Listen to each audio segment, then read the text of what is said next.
যখন রমাদান মাস শুরু হয়ে যায়, যখন রমজানের চাঁদ আকাশে উঠে যায়, তখন ফুতেহাত আবওয়াবুস সামা, আকাশের যতগুলো দরজা আছে সবগুলো দরজা তিনি খুলে দেন। তিনি কে?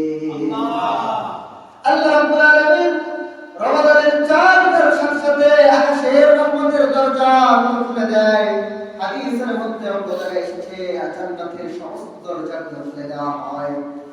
এই রমাদান মাসের সাথে সাথে জান্নাতের একটি দরজা খুলে দেওয়া হয়। এটার কারণ কি, কিভাবে খুলে দেওয়া হয়? হাদিসের ব্যাখ্যার মধ্যে বলা হয়েছে, এই রমাদান মাস যখন শুরু হয়ে যায় তখন মানুষগুলো বেশি বেশি করে আমলের দিকে ছুটে, মানুষগুলো বেশি বেশি করে ইবাদত করে। আর এই এক মানুষ যেহেতু বেশি বেশি করে ইবাদতের দিকে অগ্রসর হয়, এই বেশি ইবাদত করার কারণে, বেশি নেক আমল করার কারণে ওই বান্দার জন্য তিনি জান্নাতের দরজা খুলে দেন। তিনি কে? আল্লাহ। রমাদান মাস আসলে পরে আমরা আমল কম করি না বেশি করি? বেশি। অন্য মাসে 5 টাকা আমল করলে রমজানে 25 টাকা দাম করি। আবার অন্য মাসে যদি নফল নামাজ কম করি, রমজান মাসে কম বা বেশি? বেশি। রমাদান মাসে মসজিদের মুসল্লি কম হয় না বেশি হয়?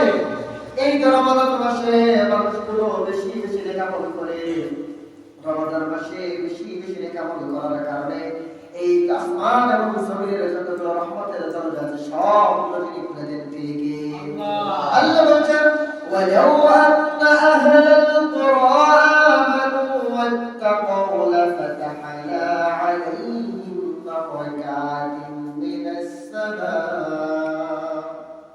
রব্বুল আলামিন বলেন, আমার গোলামেরা যদি আমার ইবাদত গুজার হয়ে যায় এবং ইমানদার হয়, আল্লাযীনা আমানু ওয়া কানু ইয়াত্তাকুন, যারা ইমানদার হবে এবং তাদের হৃদয়ে যার ভয় থাকে, তিনি কে? আল্লাহ। ইমানদার হওয়ার পরে যদি আল্লাহর ভয় তাদের হৃদয়ে থাকে আর তারা যদি নেক আমল করে, তাহলে তাদের জন্য রহমতের সমস্ত দরজাগুলো খুলে দেয়। এই জন্য রমাদান মাস যখন আসে মানুষগুলো বেশি বেশি করে নেক আমল করে, আর যখন মানুষগুলো বেশি বেশি করে নেক আমল করে তখন তাদের জন্য রহমতের দরজাগুলো আল্লাহ রাব্বুল আলামিন উন্মুক্ত করে দেন। সুবহানাল্লাহ। এই জন্য রমাদান মাস আমাদের সামনে আসতেছে, আমাদের নেক আমল কম হবে না বেশি হবে? বেশি। আমাদের চেষ্টা করতে হবে বেশি বেশি করে নেক আমল করার। 2 নম্বরে, এই রমাদান মাসে রহমতের দরজা খুলে দেওয়া হয়। অন্য মাসে আপনি যদি একটা নফল কাজ করেন, একটা নফলের বিনিময়ে আপনাকে একটা নফলের সওয়াব দেওয়া হয়, কিন্তু হাদিসের মধ্যে এসেছে রমাদান মাসে কেউ যদি একটা নফল ইবাদত করে, ওই নফল ইবাদতের পরিবর্তে তার জন্য একটা ফরজ ইবাদতের সওয়াব দিয়ে দেওয়া হয়। সুবহানাল্লাহ। আবার কেউ যদি একটা রমাদান মাসে ফরজ কাজ আদায় করে, রমাদান মাসে একদিন যদি ফজরের জামাতের সাথে নামাজ আদায় করে, একদিন যদি রমজান মাসে একটা ফরজ কাজ করে, অন্যান্য মাসে 70টা ফরজ কাজের সওয়াব তার আমলনামায় যিনি দিয়ে দেন, তিনি কে? আল্লাহ। এই জন্য আমাদেরকে রমাদান মাসে নফল ইবাদত, ফরজ ইবাদতগুলো বেশি করে করতে হবে। এটার মাধ্যমে 2টা কারণে, 2টা ভাবে আমাদের জন্য রহমতের দরজা খুলে যায়। একটা হলো এই রমাদান মাসে মানুষ বেশি বেশি করে নেক আমল করে, বেশি নেক আমল করার কারণে রব্বুল আলামিন সন্তুষ্ট হয়ে বান্দাকে আমল আরো বাড়ায় দেয়, বান্দার জন্য রহমত, বরকত এবং জান্নাতের দরজা খুলে দেয়।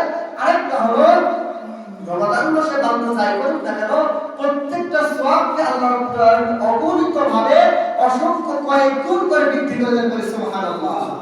হাদিসের পরিভাষা বলা হলো, আবার যখন রমজান মাস শুরু হয়ে যায় তখন কুল্লাত আবওয়াব জাহান্নাম, জাহান্নামের দরজাটাকে বন্ধ করে দেওয়া হয়। জাহান্নামের যতগুলো দরজা আছে এই সবগুলো দরজা আল্লাহ রাব্বুল আলামিন বন্ধ করে দেন। এই সবগুলো দরজা কেন বন্ধ করে দেন? হাদিসের ব্যাখ্যায় লিখেছে, রমাদান মাস আসলে পরে মানুষের অন্তরে আল্লাহর ভয় তৈরি হয়ে যায়। রমাদান মাস আসলে পরে মানুষগুলো যখন সচেতন হয়ে যায়, তখন রমাদান মাসে রোজা রাখার কারণে মানুষগুলো মিথ্যা কথা বলে না। রমাদান মাসে রোজা রাখার কারণে ওই মানুষগুলো অন্যের সাথে প্রতারণা করে না। রমাদান মাসে রোজা রাখার কারণে ওই মানুষগুলো কারোর সাথে যখন খারাপ কাজ করে না, তখন এই খারাপ কাজ না হওয়ার কারণে ওই বান্দার আমলনামা থেকে গুনাহের খাতাগুলো বন্ধ হয়ে যায় এবং ওই বান্দার জন্য জাহান্নাম থেকে মুক্ত রাখা হয়। সুবহানাল্লাহ। বান্দা খারাপ কাজ করবে না, বান্দা যখন গুনাহের কাজ করবে না, বান্দা যখন সওয়াবের কাজ করবে, গুনাহ থেকে বিরত থাকবে, তখন কি আর তার গুনাহ কেউ লিখবে? গুনাহ না করলে গুনাহ কেউ লিখবে? যখন গুনাহ করে না, এই জন্য তার গুনাহ লেখা হয় না। এই কারণে রমাদান মাসের ওই সময়টাতে আল্লাহ রাব্বুল আলামিন জাহান্নামের দরজাগুলোকে বন্ধ করে দেন। আবার এই রমাদান মাসের একটা সম্মান আছে, রমাদানের একটা মর্যাদা আছে। এই রমাদানের সম্মান এবং মর্যাদার কারণে জাহান্নামের আযাব তিনি বন্ধ করে দেন। তিনি কে? আল্লাহ। এই জন্য রমাদান মাসের ক্ষেত্রে আমাদেরকে সঠিকভাবে ব্যবহার করতে হবে। এই রমাদানে আমাদেরকে হিসাব করে চলতে হবে।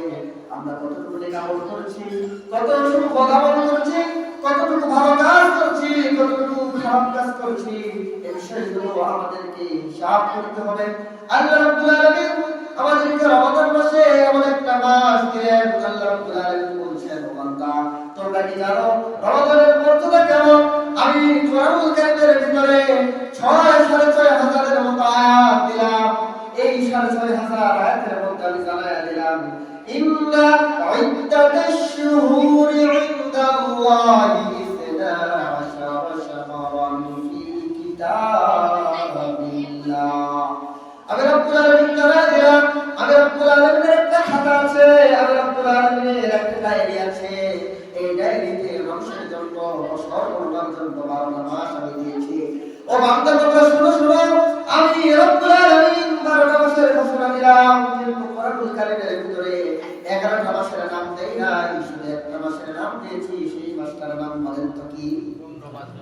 কোরআনুল কারীমের ভিতরে শুধুমাত্র কেবলমাত্র একটা মাসের নাম এসেছে।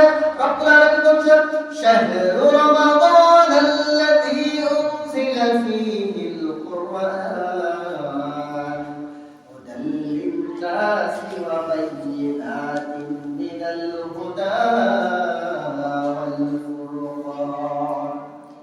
সূরা বাকারার মধ্যে আল্লাহ বলেন, রমাদান মাস এমন একটা মাস, শাহরু রমাদান আল্লাযী উনজিলা ফীহিল কুরআন। এই রমাদান মাসে আমি রব্বুল আলামিন কোরআনুল কারীম অবতীর্ণ করার মধ্য দিয়ে রমাদানের মর্যাদাকে বাড়ায় দিয়েছি। বলি সুবহানাল্লাহ।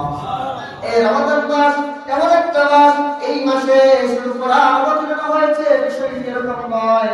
আল্লাহর নবী মুহাম্মদ সাল্লাল্লাহু আলাইহি ওয়াসাল্লামের পূর্বে আমাদের জাতির পিতা ইব্রাহিম আলাইহিস সালাম এসেছিলেন।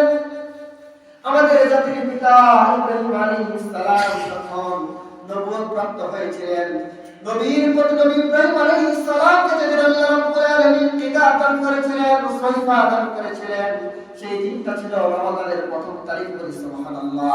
পহেলা রমজানে আল্লাহ রাব্বুল আলামিন ইব্রাহিম আলাইহিস সালামকে নবুয়ত দান করলেন। আবার যখন আল্লাহ রাব্বুল আলামিন মূসা আলাইহিস সালামকে নবুয়ত দান করেন, সেই মাসটার নামও ছিল রমাদান। রমাদান মাসের 7 তারিখে আল্লাহ রাব্বুল আলামিন মূসা আলাইহিস সালামকে নবুয়ত দান করেন। এরপরে আবার কিছুকাল চলে গেল, কালের আবর্তে মানুষগুলো যখন আবার গোমরাহির দিকে চলে গেল, মানুষগুলো যখন আবার শিরক বিদআতে লিপ্ত হয়ে গেল, মানুষগুলো যখন আবার অন্যায় খারাপ কাজের সাথে লিপ্ত হয়ে গেল, আবার মানুষগুলো যখন গুনাহের সাথে লিপ্ত হয়ে পড়ল, তখন রব্বুল আলামিন আবার মানুষদেরকে হেদায়েতের পথে পরিচালিত করার জন্য একজন পয়গম্বরকে পাঠালেন, যার ঈসা আলাইহিস সালাম। আল্লাহ রাব্বুল আলামিন ঈসা আলাইহিস সালামকে যে মাসটাতে নবুয়ত দিয়েছিলেন, সেই মাসটার নাম রমাদান। বলি সুবহানাল্লাহ। আবার যখন মানুষগুলো পথভ্রষ্ট হয়ে গেল, ঈসা আলাইহিস সালামকে 14 রমাদানে তারপরে ইনজিল কিতাব নাযিল করা হলো। মানুষগুলো আবার ইনজিল কিতাব ধরে যাওয়া শুরু করলো, আবার কলহ বিবাদ ঝগড়া মারামারি লেগে থাকলো।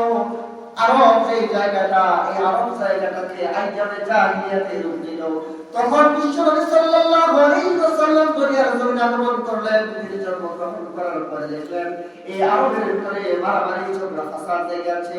মানুষের ভিতরে কোনো শান্তি নাই, মানুষের মধ্যে কোনো কল্যাণ নাই, মানুষের ভিতরে কোনো মহব্বত নাই, মানুষের মধ্যে পরস্পর কোনো সৌহার্দ্যতা নাই, পরস্পরের শত্রু হয়ে আছে।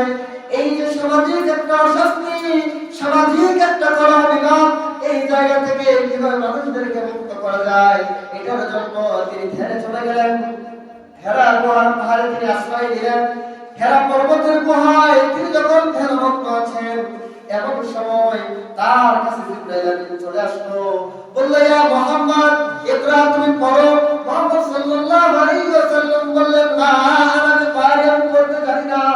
আবার জিবরাইল আলাইহিস সালাম তাকে বললেন তুমি পড়ো, তিনি বললেন আমি পড়তে জানি না। এইভাবে পড়তে বলতে একটা সময় জিবরাইল তাকে বললেন তুমি বলো ইকরা বিসমি রাব্বিকাল্লাযী খালাক খালাকাল ইনসানা মিন আলাক। রব্বুল আলামিন যেই দিনে আপনার আমার নবীকে নবুয়ত দিয়েছিলেন, যেই দিন আপনার আমার নবীর উপর সর্বপ্রথম কোরআন অবতীর্ণ হয়েছে, ওই দিনটা ছিল রমাদানের 25 তারিখ। বলি সুবহানাল্লাহ। এই হলো সেই রমাদান মাস। এই মাসে আল্লাহ রাব্বুল আলামিন কোরআন অবতীর্ণ করার মধ্য দিয়ে এই মাসের মর্যাদা বাড়িয়ে দিয়েছেন।